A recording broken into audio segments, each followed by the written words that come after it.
My daughter-in-law kicked me out at dawn. The lawyer arrived at noon. Some betrayals do not arrive with shouting.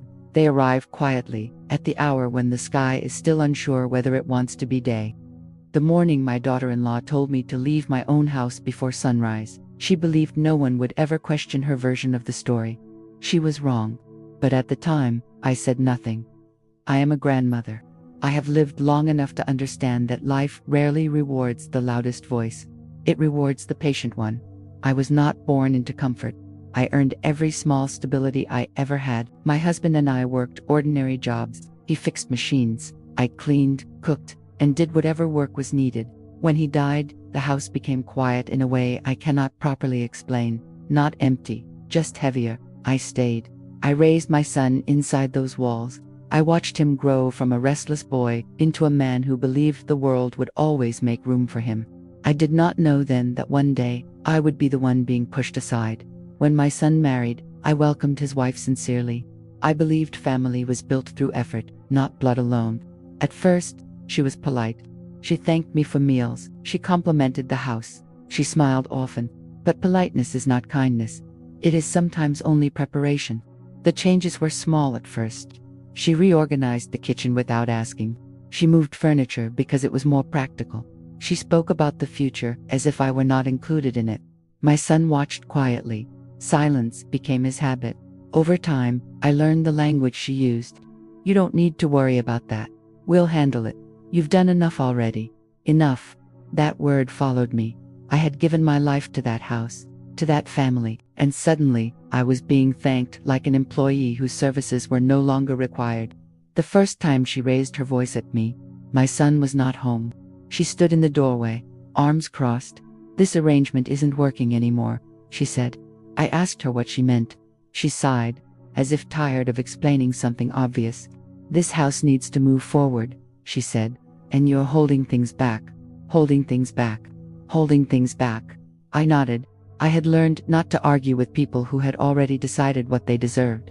Weeks passed. Then one morning, before the sun had fully risen, she knocked on my bedroom door, hard.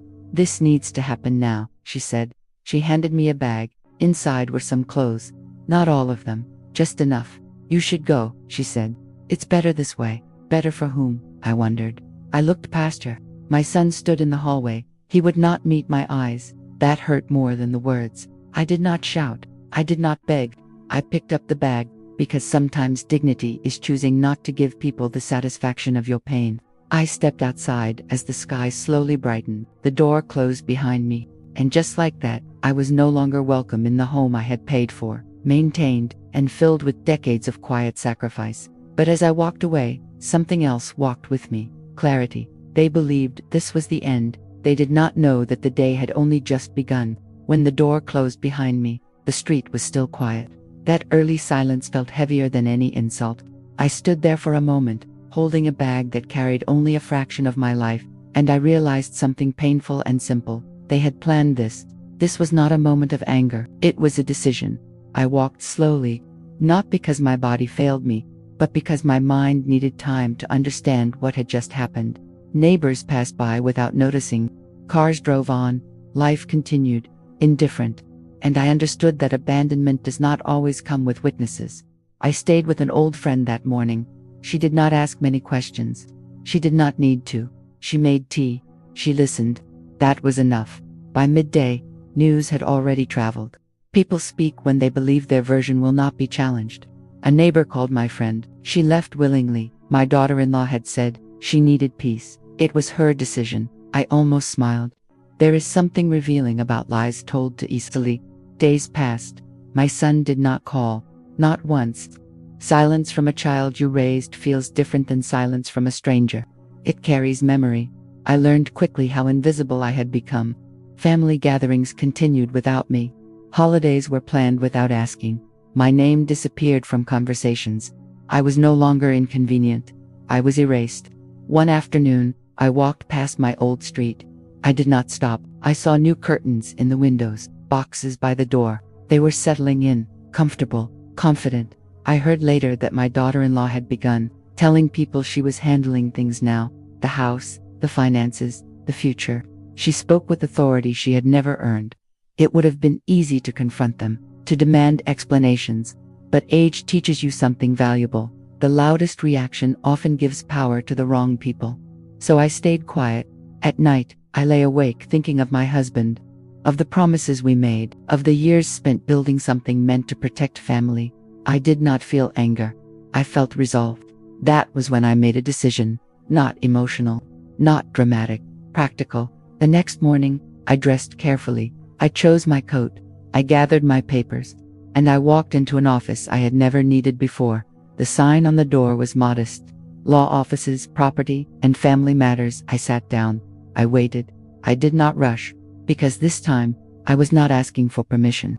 The office was quiet, not the kind of quiet that feels empty, but the kind that feels controlled. I sat across from the lawyer with my hands folded, waiting for her to ask the first question. She did not rush me. That alone told me I had chosen the right place. She asked about the house. I told her everything. How long we had lived there, who had paid for it, whose name was on the deed. When I told her the house was registered in my name, she looked at me carefully, not with surprise, with recognition. You still have full legal standing, she said. Those words settled something inside me. She asked about the morning I was forced out. I did not dramatize it. I described the hour, the bag, the silence. She listened without interruption. When I finished, she closed the folder in front of her and spoke calmly. What they did was not only cruel, she said, it was reckless. Reckless. Reckless. That word mattered. She explained things slowly. Rights do not disappear because people stop acknowledging them. Property does not change ownership because someone wishes it would. Silence, she said, can protect a person if it is paired with preparation. I understood that language. When I left the office that morning, nothing outwardly had changed. I was still staying in a borrowed room. I was still absent from my own home. But something essential was different. I was no longer uncertain. Meanwhile, they were growing comfortable. I heard through others that my daughter-in-law had begun discussing renovations, new paint, structural changes. She spoke as if the house were already hers. She was not a cruel woman by nature. She was simply someone who believed authority belonged to whoever acted first. My son, I was told, avoided conversations about me. He said it was for the best. Distance, he believed, would make the situation easier for him. I did not contact them. That was important. The lawyer had advised patience. Let them continue, she said. Confidence often makes people careless. She was right. Over the next few weeks, documents were prepared, quietly. Nothing dramatic, just careful steps taken at the right pace. I signed where needed. I asked questions. I made no unnecessary moves. One afternoon, I walked past the house again. The windows were open. Music played inside. Life continued there without me. And for the first time, that did not hurt, because I knew something they did not. I heard soon after that a buyer had shown interest, that meetings were being planned, that decisions were being made quickly. They wanted closure, speed, control. That was when the lawyer called me. Her voice was steady. They've scheduled the next step, she said, and they haven't checked everything they should have. She paused. Are you ready? I did not hesitate. Yes, I said. That morning, I woke early, not with fear, with calm, because noon was approaching. And with it, the truth. The meeting was scheduled for noon. They chose the time themselves. Midday feels powerful to people who believe they are in control. It feels official, final. I arrived early, not because I was nervous, but because I had learned long ago that punctuality is a quiet form of authority. My daughter-in-law entered first. She looked confident, well-dressed, relaxed. My son followed her, a step behind. He avoided my eyes again. That was when I understood something painful but necessary. He had chosen comfort over conscience. She spoke freely, about plans, about changes, about the future. She did not look at me once. I was no longer a person to her. I was an obstacle she believed already removed. Then the lawyer arrived, calm, professional, unhurried. She placed a folder on the table, thick. The room changed. My daughter-in-law frowned. This won't take long, she said lightly. We've already discussed everything. The lawyer did not respond to her. She turned to me instead. Mrs., she said, are you ready to proceed? I nodded. She opened the folder, slowly, deliberately, and began to read. She spoke about ownership, about legal titles, about documents signed years ago, long before my daughter-in-law ever entered that house. She explained that the property had never changed hands, that no transfer had been completed, that no permission had ever been given. My daughter-in-law interrupted. "That's impossible," she said. "We lived there." The lawyer looked at her calmly. "Occupation does not equal ownership," she replied. The color left her face. She turned to my son. He looked confused, lost. For the first time, neither of them knew what to say. Then came the final document, the one they had never considered, prepared quietly, legally, carefully. The lawyer slid it across the table. My daughter-in-law did not reach for it. She already understood. The house was to be sold, not to them, not by them, but by me. They had built plans on assumptions, and assumptions are fragile things. My son finally looked at me. There was fear in his eyes, not for me, for himself. The consequences followed quickly. They had to leave. Publicly, people asked questions. Stories changed, but truth does not bend forever.